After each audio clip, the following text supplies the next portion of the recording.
A new civil lawsuit claims Sean Diddy Combs repeatedly passed off dancer and adult film actress Adria English to be sexually assaulted by partygoers during events at his New York and Miami houses between 2006 and 2009. I put him to sleep. Hey, what's up? It's your girl, Adria Sheree English. And I was at those white parties. I was the one that had on the black dress. Being groomed, being recorded, sold without my permission. I just want to let Diddy, his lawyer Mark, and his fake-ass mama, who's really his auntie, know that I'm coming for all three of you guys in Jesus' name. And I can't make this shit up.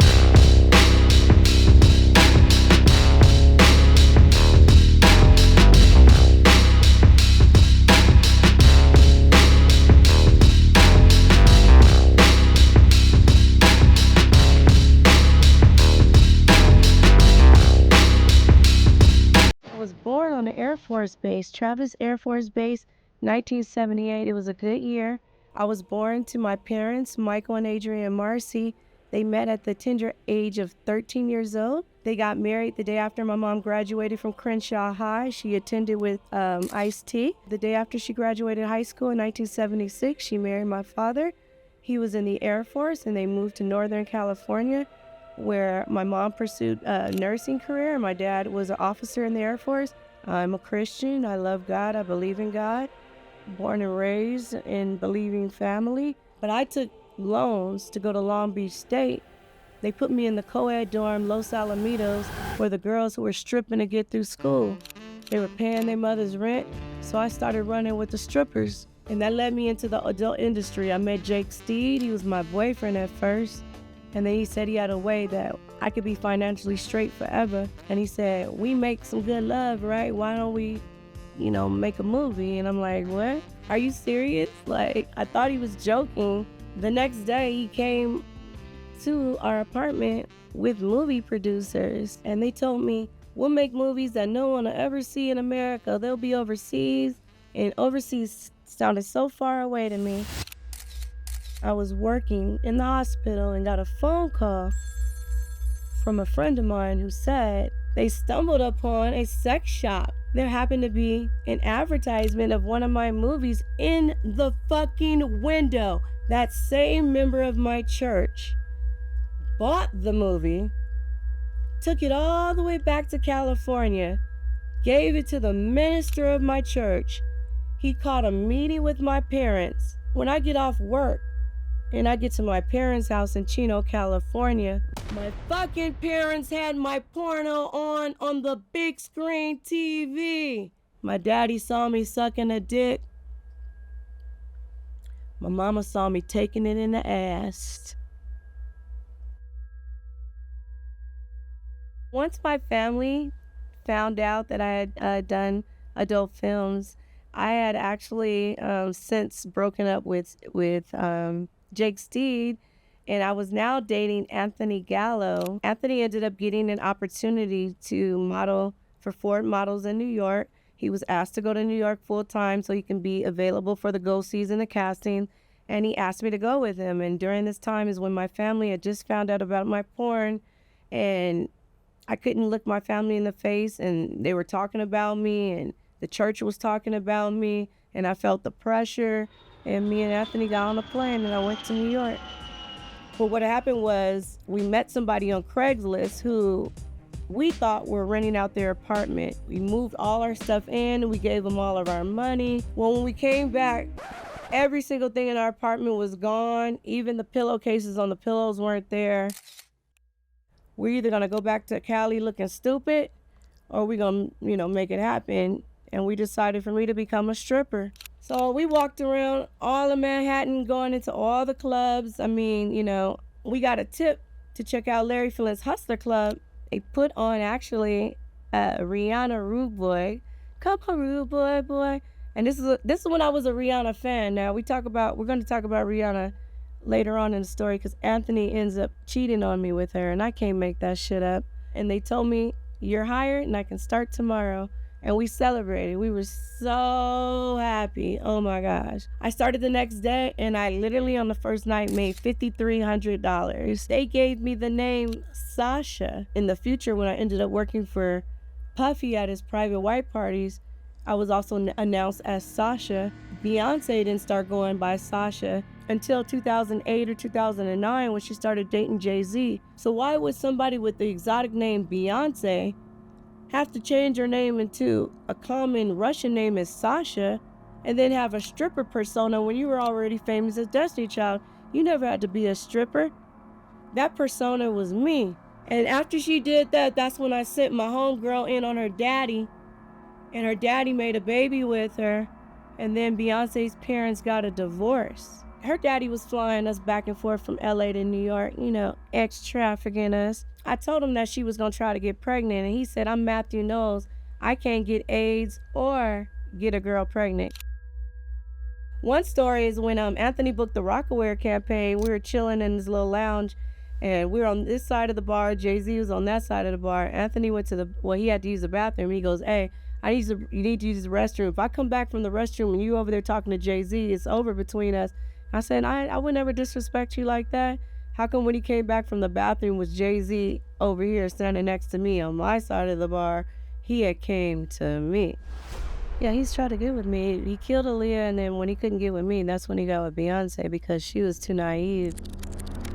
Okay, so one day I get the opportunity to go with Anthony to one of his casting calls. He said that he was going to the Sean John audition. I was like, hell yeah, I'm down to go with you. We're in Bad Boy Studio waiting for Anthony to, get called. And so now it's Anthony's turn or whatnot. And so I wait in the lobby and he goes into the room. All of a sudden I hear, man, fuck that.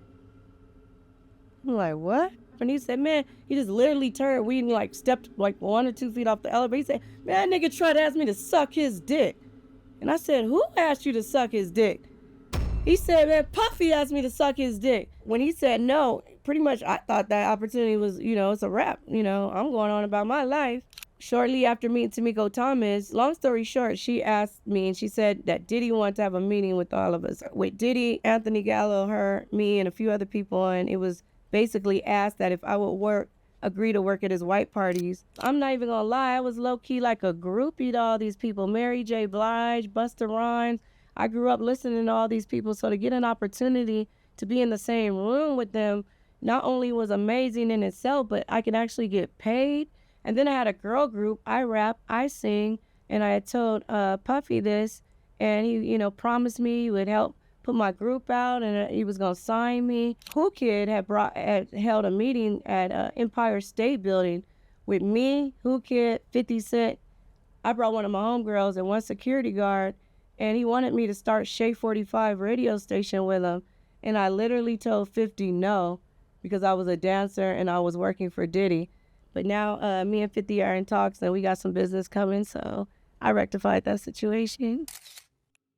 The very first party, I was very, very excited. I was told that just to be, ready with my hair and makeup done, that our wardrobe would be provided. And they sent a car service for me the very first time. Anthony walked me down. We were in a doorman building. Doorman opened up the door, and I felt like a princess. I'm like, wow.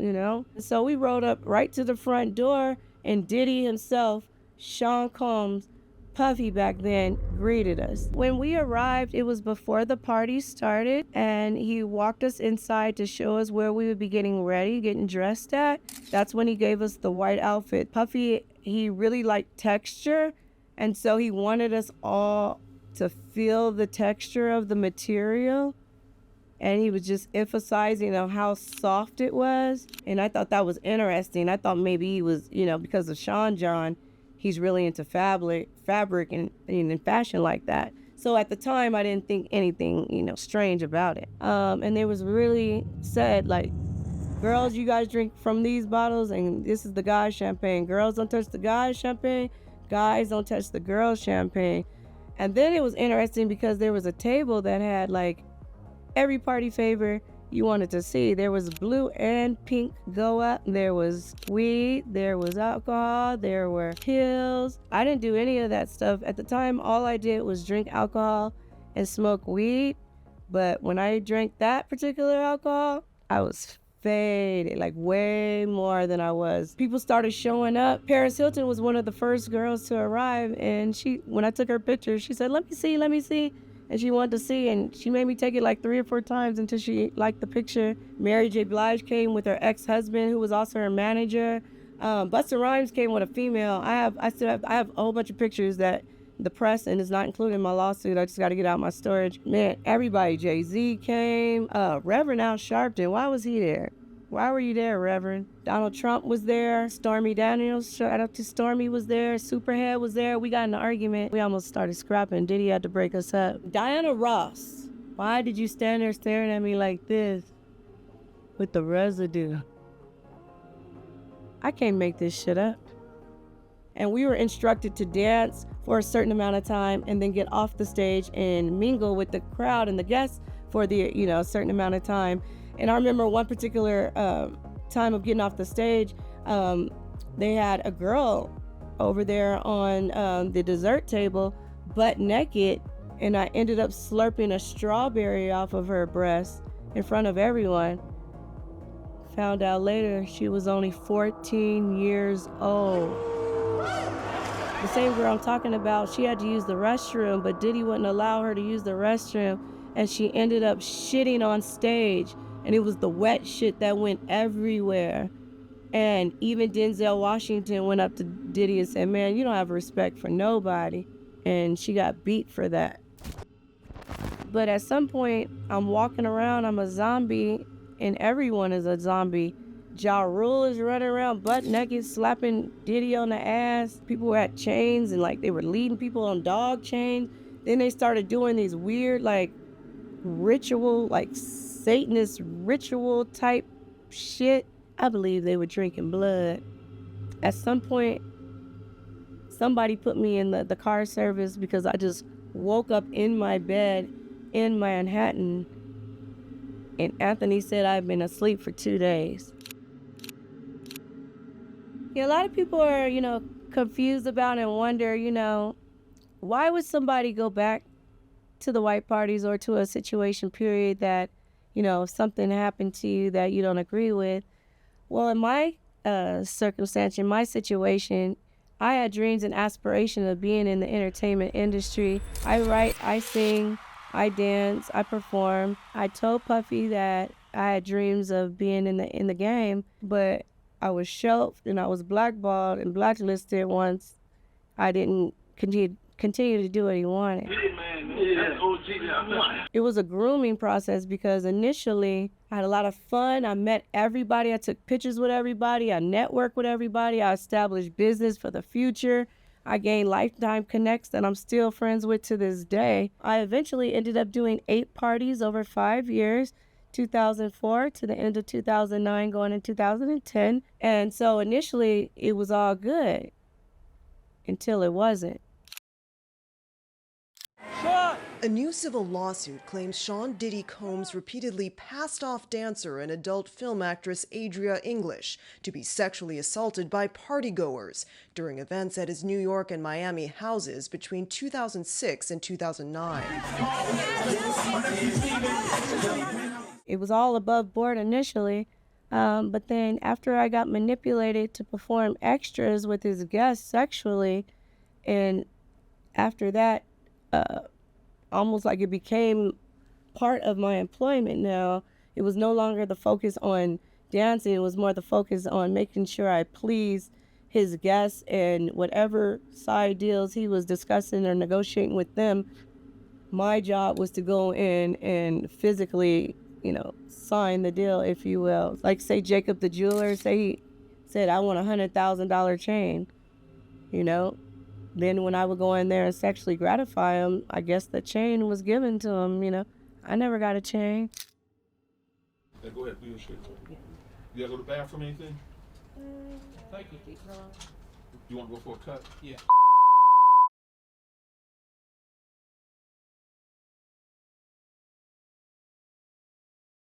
I had to tell everybody to cut the cameras. Thank God they didn't show my breakdown, because I said I need to smoke a blunt, I need to take a shot. Because when my mind goes back, It haunts me. I was a willing participant. I was already an ex-porn star. Y'all knew my price tag. I bless you with my presence, and this is what you do. You gotta think about it. There's a reason why LeBron James says, ain't no party like a Diddy party. You over here dressing the tutu, taking it in the boo-boo. Hey, Justin called me because while they took advantage of you from the back, Justin just wanted to sing. They put him on the casting couch. Everything is allegedly. I ain't seen nothing, but I seen everything. Now this next party, I was required to wear a black dress. Everyone else was still wearing white. And I believe that the black dress was to establish and to let the partygoers know who to look for if you did want extras. And the black dress is the first time that I recognized that I was drugged. I got numb. I got loopy. I felt like a zombie. I don't like people like finger banging me and things entering me like that. And with the black dress, they would lift it up as I'm walking by and try to stick their fingers in my ass and stuff. It was amazing because it's like I took on a whole other persona, because they told me everything you do tonight determines what happens in your future with us. So when they put the black dress on me, I felt empowered.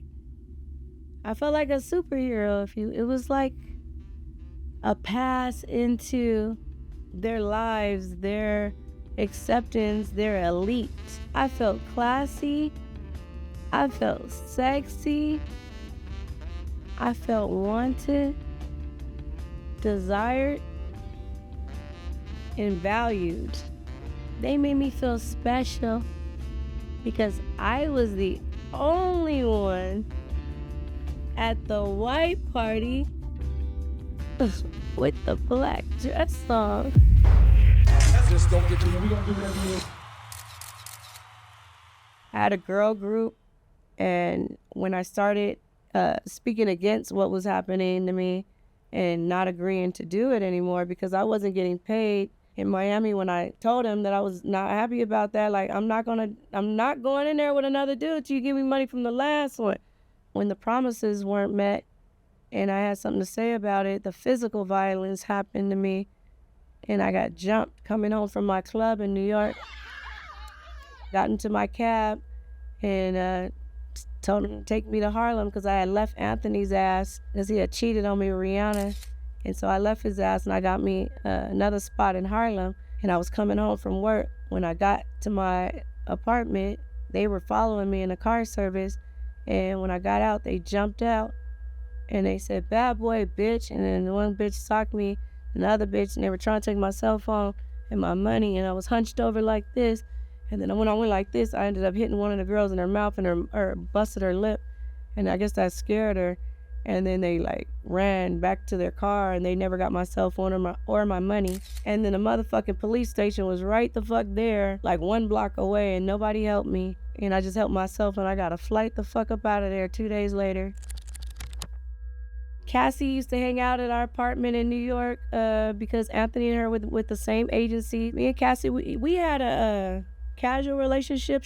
I would say she was more closer to Anthony because they both were at the same agency, but she would come over to the apartment, and she was just an aspiring model back then. She was a very beautiful woman. She always has been. And we all just talked about like how we wanted to model, how we wanted to, be singers. We wanted, like Cassie wanted to sing, I wanted to sing. And it was just so interesting of us talking about how we wanted to. And then we all individually got an opportunity that did not work out. I just want to let Diddy, his lawyer Mark, and his fake ass mama, who's really his auntie, know that I'm coming for all 3 of you guys in Jesus' name. He was arrested in September and charged with sex trafficking, racketeering, and conspiracy. Yeah, so working for Diddy and coming to New York, period, ended up being detrimental as opposed to helping me, because I left California to escape the shame, only to go in, to New York and to fall into the same similar trap by being groomed, by being expected to do things, by being recorded, sold without my permission, negotiated, forced with intimidation, promises of a career. So all you little girls out there thinking about running around, chasing the older guy, the guy in the hood with the shiny chain on. If he really love you, he gonna show you how to plant something. He gonna show you how to balance your checkbook. He gonna show you how to take $20 and feed your family for 4 or 5 days. Somebody that really love you, he gonna pay to keep your phone on. He gonna come through when everybody gone. He gonna look out for you when everybody look past you and around you and through you. I could lie and make up a whole bunch of fantasies and false celebrities and act like this was the best thing that ever happened to me. But in actuality, I'm the princess of principalities. Can't make this shit up.